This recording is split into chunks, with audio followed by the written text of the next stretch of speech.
comes the sun, here comes the sun, and I say it's alright.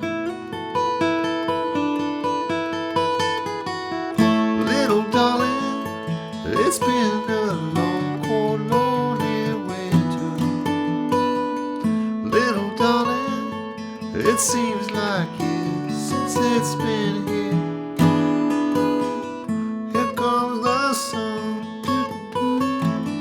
here comes the sun. I say it's alright.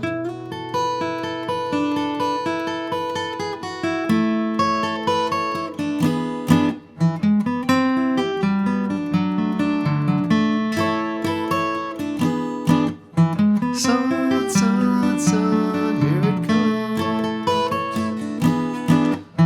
Sun, sun, sun, here it comes.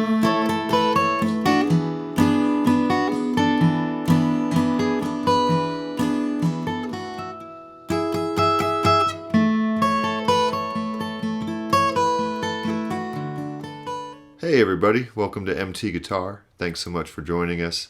Today we're doing a classic hit, Here Comes the Sun by the Beatles, specifically by George Harrison, and it appeared on Abbey Road, which was the last recorded Beatles album. Some people say that Let It Be was the last album, but it's not really the case. Abbey Road was actually the last recorded album. Let It Be was recorded before Abbey Road, and it was released after the band broke up, essentially, when Phil Spector got his hands on the recordings, thanks to John Lennon, and remixed and produced the album, much to Paul McCartney's dismay. But anyway, check the description below and check out the tabs for this lesson. I created tabs for this song that you can follow along. It's at my Patreon. I really appreciate your support. With that, let's get started on this lesson and zoom in. All right, so you will want the capo on the 7th fret, which is quite high. It's likely that what happened is George wrote this on a ukulele, and according to, I think, interviews from him about this song, he says that he was on an LSD trip with Eric Clapton, and the sun came out, and he wrote this song in the garden. But it was also inspired from a meeting with the Beatles, where it was during the breakup part, which lasted actually about a year and a half. And George was so thankful to see the sun. So when he was tripping LSD with Eric Clapton and the sun came up, it reminded him of that meeting. And so it's kind of about both. Point is, George Harrison loved ukulele, so he'd often write songs on the ukulele. So he wanted to match the key of that. So it's going to be all 4 strings here and a strum of a D chord. Okay, and the melody is the 1st string. Then 2nd string, 1st string open, 2nd fret.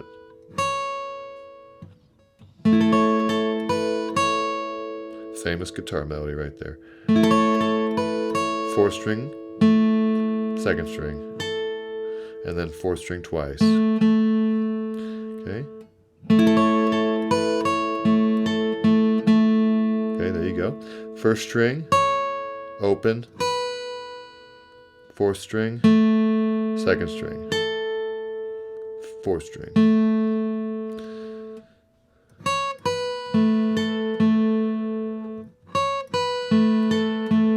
Okay, good. Let's do the whole thing.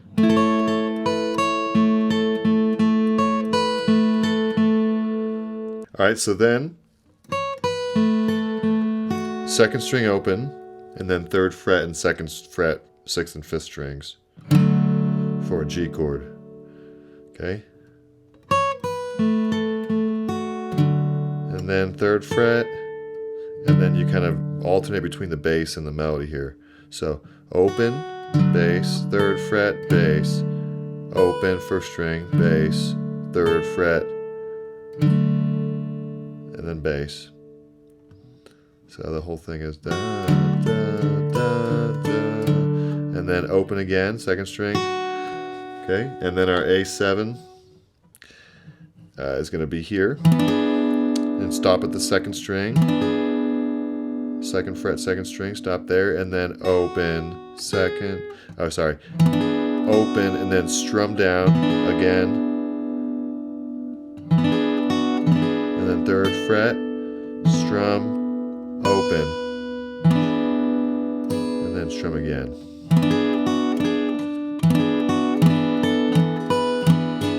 See, it's like a strum and melody. All right, one more time. The whole thing, actually. Let's do the whole thing.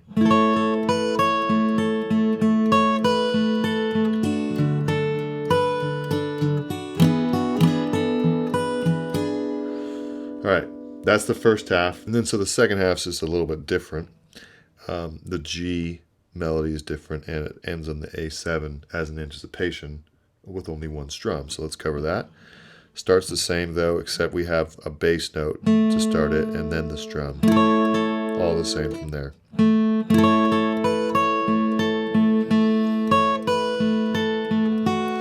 Okay, and now when you do the bass, instead of going third fret, you go second fret, first string. I do it with my middle finger. And you go second fret, bass, open, third fret, second string, and then bass, and then anticipate an A7 on an upstroke. So you should be doing alternate picking, meaning down, up, down, up, down, up. So it ends on the upstroke. All right. Let's do the whole thing now. So that's both of the intros. I'm sorry, both of the phrases of the intro and before the verse. So.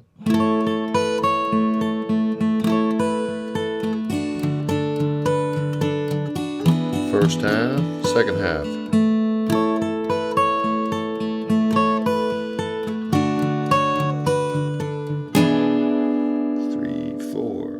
Okay, good. Now we hit the chorus. It starts with the chorus, not a verse. So, here comes the sun. So you probably noticed, if you've grown up listening to this song like many have, that the guitar part is actually playing what the vocal line is playing. And that's a term called vocal masking, which the Beatles like to do. Many others like to do it, but it's not as common as you would think. A cool effect, though, I think. So you hit a first couple notes of a D, like fourth and third strings maybe, or just fourth string by itself. The guitar is kind of laid back, meaning the orchestra and the Wurlitzer keyboard kind of take over the sound, but the guitar is still present. It's just a little bit in the background. So it doesn't really matter exactly what you play as far as how many strings of a chord, as long as you hit the melody. So fourth string open, here comes the sun. So you go fourth string, second open, second, third. Here comes the sun. And then you do your call and response. Here comes the sun, second, third, open, second. So here comes the sun. Do, do, do, do. So you're mimicking both the call and the response. Here comes the sun. Do, do, do, do. Good. Then you do a G. I would do it with the third and second fingers and just stop at the second string. And then second fret, first string. Here. Open, second. And then third with the pinky. And then play an E7. So, here comes the third fret, E7, and then kind of do a quarter note strumming there. 2, 3, 4. Okay. Here comes the sun. Do, do, do. Here comes the sun. And I say. So we don't follow the melody there. We just go, and I say. Good. And then get to the end of the chorus. It's alright. Fourth string open. Second fret, open, third, it's alright. And then slide up, so go from your third finger, second fret, third string, to fourth fret, third fret, second string. 3rd fret, 2nd string, 1st fret or 1st string open.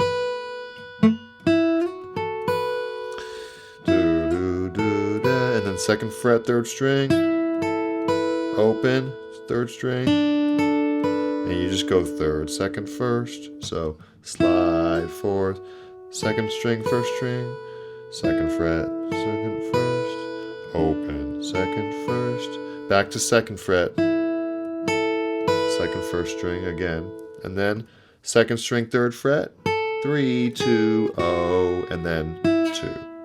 It's 3rd string.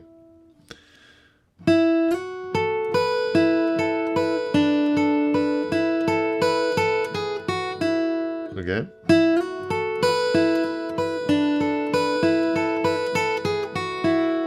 Alright, that's the chorus. So let's do the whole chorus. Here comes the sun, here comes the sun, and I say it's alright. Good. That goes straight into the verse. Little, which is kind of like the intro. Little darling. It's actually exactly like the intro. Let's do the intro as the verse now. The same part as the intro. Little darling, it's been a long, cold, lonely winter. Little darling, it's been a year since it's been here. Okay, and then that leads into the chorus. Here comes the sun. Here comes the sun. I say it's alright. Alright, after a second chorus, you actually go into a short interlude by doing the melody.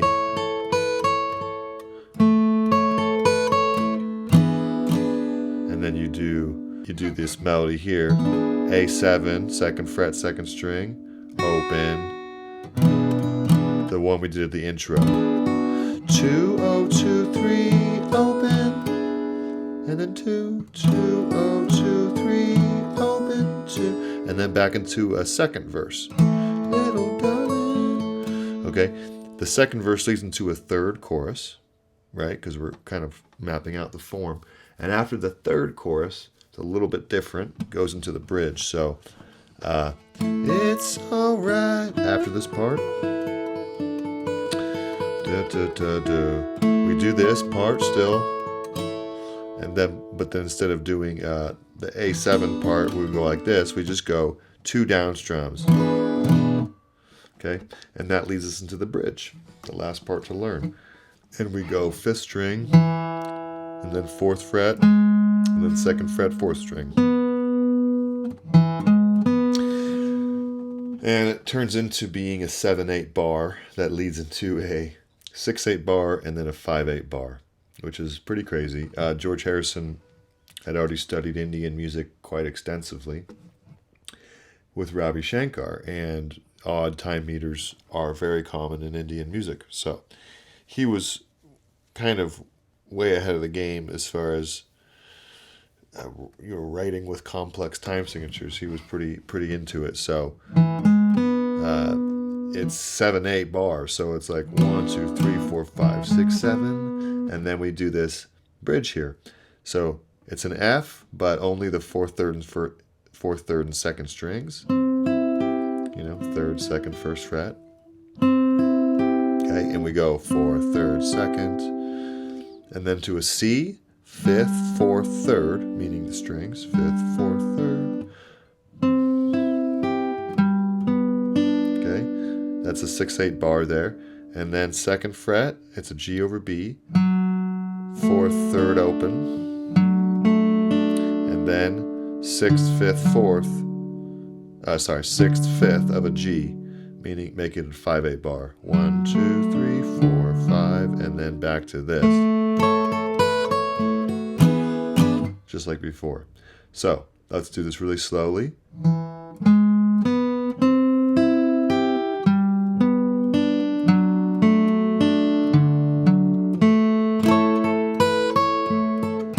little faster.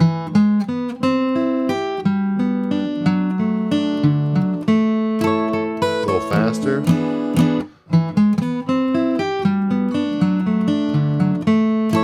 Good. Pretty cool, right? It happens 6 times.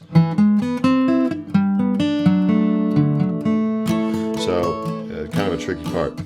And at the 6th time, after 5 times of doing that, by the way, really great synthesizers in there. One of the first examples of great use of synthesizer. George was into that. So after the 5th time, then the 6th time we go just like before, except when we go to the A7, we anticipate it. Da, da, da, da. And then down, down, open, 2nd, 3rd, down, down, down. 2nd, 3rd, open, down, down, down. 3rd, open, 5th. And you play the 2nd, 2nd, 5th chord here. First 3 strings. 2 and 3 and 4 and for a bar. And that leads us back into a verse. Little darling, right? So the bridge is the last section. Then we have a verse and a double chorus, and the very end of the song is just that riff. There's an F chord, and then he goes da da da da da da. So there you go. Enjoy. All right, everybody. Well done. Go ahead and subscribe to MT Guitar and hit the notification bell, and hit the thumbs up and make a comment. Really appreciate it. So with that, have a great day, everybody, and we'll see you next time. Bye.